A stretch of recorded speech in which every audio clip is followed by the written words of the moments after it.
Hi guys, it's Stuart here from Immersive Cinema Rooms. Today we wanted to give you a tour of a room we've just completed up near Bedford. The clients came to us because they had a room created sort of between an old and a new extension, and was a bit of an awkward space. They weren't sure what to do with it. It became a bit of a dumping zone. They already are lucky enough to have an office and a study and a playroom in the house, so they just weren't sure what to do with it. They thought about sticking a TV in there, but they've already got two, and it was just going to become an ordinary TV room. So they called us in, we had a look at it, and we've created a great little room for them, great for them and their growing family, and a great example of how this room, which is 4.5 by 4 meters, can actually be easily transformed for not a massive budget into a great family space, a great space where they can sit and watch movies and sports, and just create some great memories. So stay tuned and we'll take you inside. See you in a mo.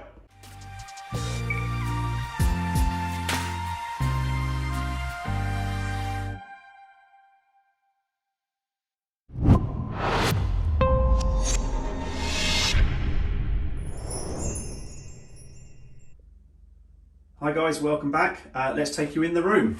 So first of all, let's open the door. As you open the door, the first thing you are greeted with is 4 reclining seats. These are actually in a 2x2 configuration, so 2 love seats, all fully reclining and in a really nice orange colour. Honestly, we were a little bit unsure when the client chose them. Loved the colour, but wasn't sure how it's going to work in the room. But I actually think it works really well. It goes really well with the blue fabric and the lighter carpet, and just adds that punch. I think if we'd gone with a cappuccino leather or a grey, I think the room would have just been, brought down a bit too much, and it just has that pop, that bit of zing to the space. But what do you think? Let me know in the comments below. Do you like the chairs? What colour would you have gone for? Let me know what you think. So so as we said, this room was a bit of a funny one. It's about sort of 4 meters wide by 4.5 meters long. It was just completely bare walls. If we come up to the back here, you can see up here we've got a skylight, which was the only light source in the room. So the clients wanted to put a TV in here and just make it into another lounge, but that really wasn't going to work, and we really were keen in creating a really nice family space for them. So the first issue we had in this space was we had this pillar. So this is a structural pillar here, and this pillar actually connects to an RSJ up there, which is also structural. This also, when we drew up the design, this is also where the side speaker is, about here. It's where it goes on Dolby's recommended guidelines. So we were a bit undecided what to do. We didn't have a huge amount of space behind these walls to actually sink it in the wall. So what we did was we built this one out ever so slightly and then hid the speaker in there. And then if we flip over onto the other side here, you'll notice here there's another smaller column. This is completely fabricated. This is not structural whatsoever, but it does give us a good position for the side speaker here as well. And then if we spin you up to the back here, we have a speaker around about in front of us there. And then we have the other speaker over here. We have our 2 KEF Cube subwoofers on the floor. And then up in the ceiling up here, we have 1 Atmos channel. And then we have another Atmos channel over here. And then if I spin you around, we basically have our left, center, right in the, behind the screen here. The whole room was fabric wrapped, as you can see. So what we did was we studded the walls out with a thin batten. And then in areas like here, as you can see, if you look on our Insta page or the time-lapse video that's also coming, you'll notice we put in there acoustic material. So literally the front section here, and then if I spin you around, the front section here is actually formed of acoustic material in there. That helps stop the first reflection zone from the front speakers. Also just brings the reflective value of the room down a bit.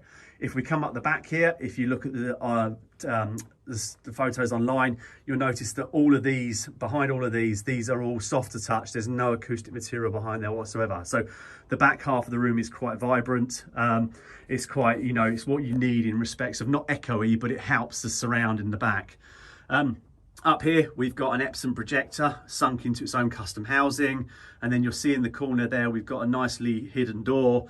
This wall actually is was put there to hide a sort of triangular room behind it, a very small section which has got some underheating manifolds in there, plus the equipment and the network.